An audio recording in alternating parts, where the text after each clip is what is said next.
16 बार इससे भी बड़े गोते स्टॉक मार्केट ने लगाए हैं।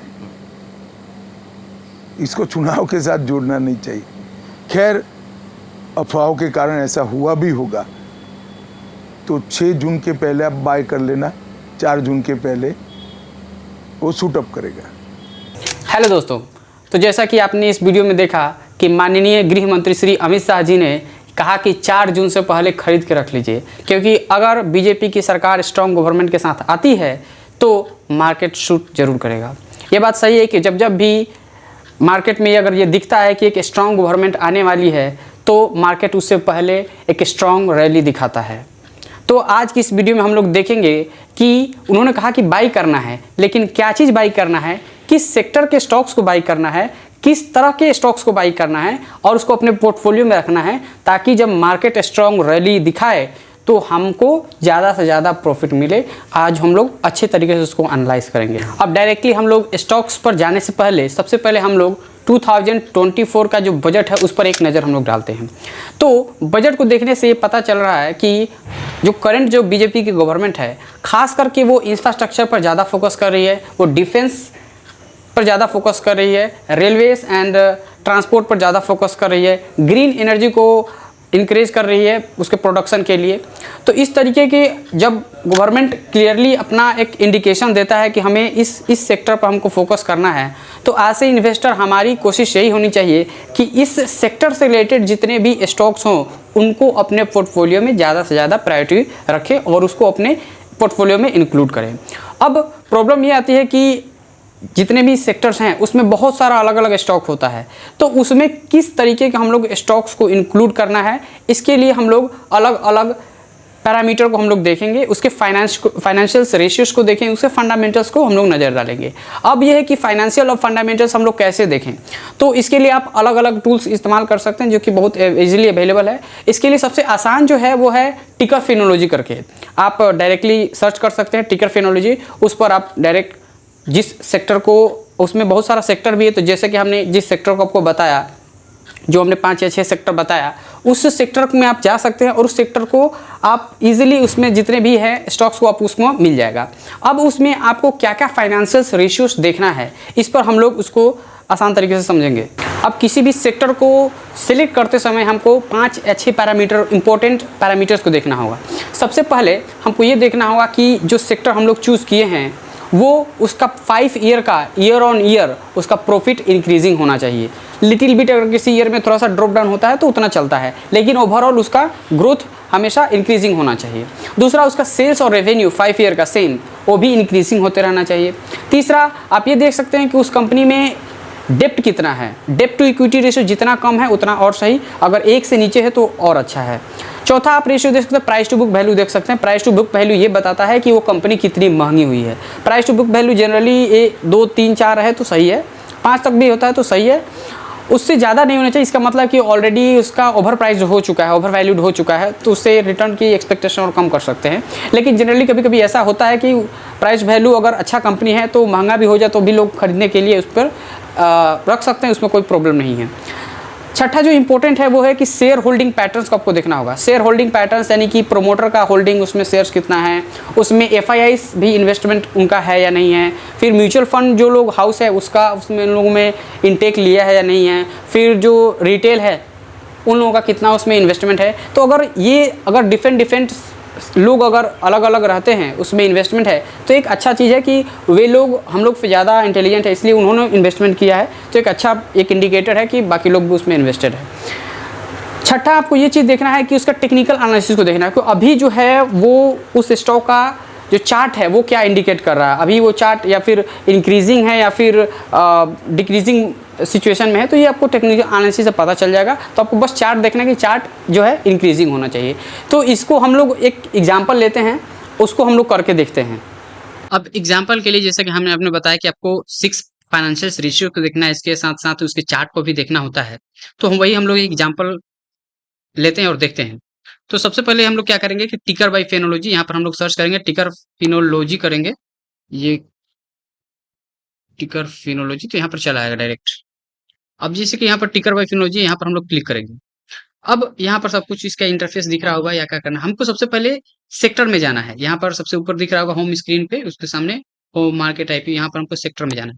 सेक्टर पर हमको क्लिक करने के बाद हम लोग देखेंगे कि जैसे कि हमने देखा कि जो करंट अभी जो गवर्नमेंट है वो 6-7 सेक्टर पर बहुत ही हाईली फोकस कर रही है। उसमें है कि सबसे डिफेंस पर फोकस कर रही है, ग्रीन एनर्जी पर फोकस कर रही है, रेलवे पर फोकस कर रही है। तो सबसे पहले हम लोग एग्जाम्पल के लिए हम लोग डिफेंस इसमें सर्च करेंगे।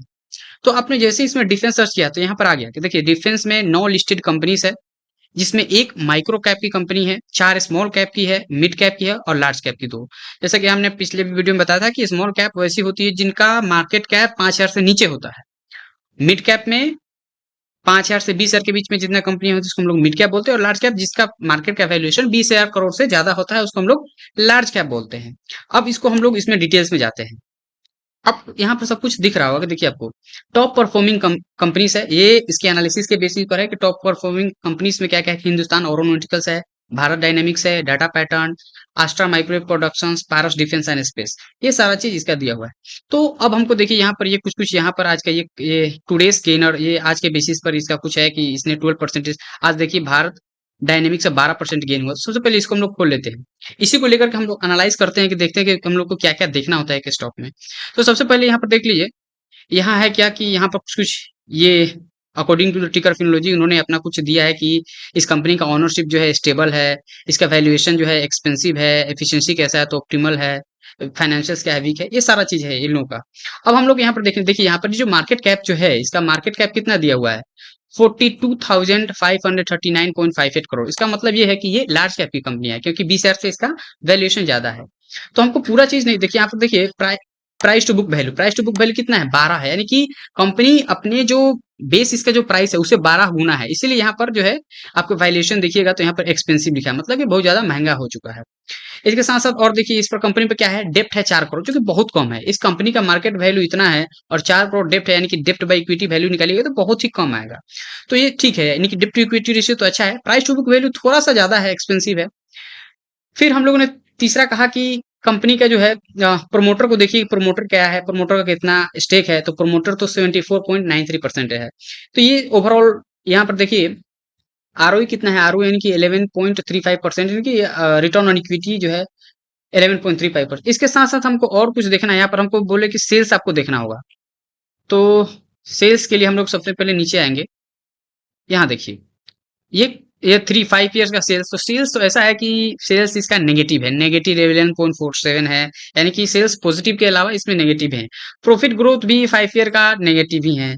आरओई ठीक है, आरओई रिटर्न और इक्विटी, मतलब कि कंपनी सेल्स अच्छा नहीं है, प्रॉफिट भी अच्छा नहीं है, फिर भी जो है इसका रिटर्न आ रहा है।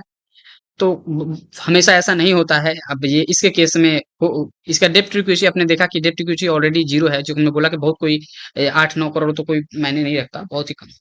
इसके साथ साथ आप ये देखिए कि जो हमने जैसे आपको बताया कि जब भी आप प्रोमोटर होल्डिंग देखें तो उसमें सिर्फ आपको बहुत अच्छे से देखना होता है। देखिए इसमें प्रोमोटर में 74.93% जो है प्रोमोटर का ही स्टेक है। इसके अलावा डीआई डोमेस्टिक इंस्टीट्यूशनल इन्वेस्टर भी 12% है, तो अच्छा है। पब्लिक भी यानी कि जो रिटेल लोग है उन लोगों का जो इन्वेस्टमेंट है 9.72% है। एफआईआई फॉरेन इंस्टीट्यूशनल इन्वेस्टर वो लोग भी 2% है। मतलब कि अकॉर्डिंग टू अब 6 पैरामीटर तो ऐसा होगा नहीं कि सबका सब सही हो जाए, लेकिन एटलीस्ट प्रॉफिट और सेल्स ग्रोथ अच्छा होना चाहिए, लेकिन इसका अच्छा नहीं है। तो एक अच्छा है कि अच्छा नहीं है, ये नेगेटिव फीडबैक है।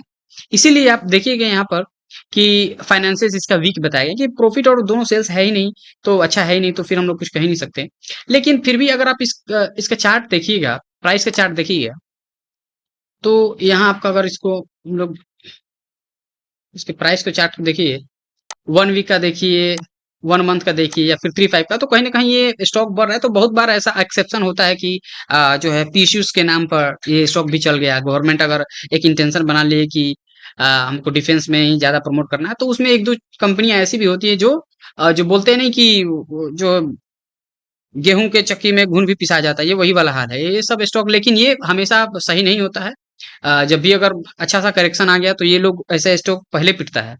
इसलिए ये नहीं कि आपका अच्छा ग्रोथ मिल रहा है लेकिन सेल्स नेगेटिव है, प्रॉफिट ग्रोथ यहाँ पर देख रहे हैं कि नेगेटिव है, तो उस पर इन्वेस्ट कर देंगे। आज से वैल्यू इन्वेस्टर, आज से अच्छे इन्वेस्टर होने के नाते हमको प्रॉफिट और सेल्स पर भी ज्यादा फोकस करनी चाहिए। अब इसके लिए हम लोग दूसरा एक और स्टॉक लेते हैं, दूसरे इसमें ही स्टॉक को एक बार हिंदुस्तान एरोनॉटिकल्स को ही लेते हैं दूसरा एग्जांपल्स। अब देखिएगा इसके मार्केट कैप भी ज़्यादा है, इसका है 3 लाख के करोड़, यानी कि लार्ज कैप तो है ही। अब इसका देखिए, इसका सेल्स ग्रोथ पॉजिटिव है 9.37%, तो अच्छा है। प्रॉफिट ग्रोथ भी देखिएगा तो 14.25% और अच्छा है। इसके साथ-साथ ओनरशिप इसका स्टेबल है, एफिशिएंसी एक्सीलेंस है। एक्सपेंसिव वैल्यूएशन देखिए तो प्राइस टू बुक वैल्यू भी 11.5 है, तो ठीक है, उतना भी ज़्यादा महँगा नहीं है। 11.5 हम लोग लेंगे, अगर स्टॉक अच्छा परफ़ॉर्म कर रही है, अच्छा उसका प्रॉफिट है, सेल्स है, रिटर्न ऑन इक्विटी 27% है, तो ये अच्छा है। इसके साथ-साथ आपको हम लोग शेयर होल्डिंग पैटर्न भी देखते हैं, तो शेयर होल्डिंग पैटर्न आपको यहाँ नीचे दिखेगा।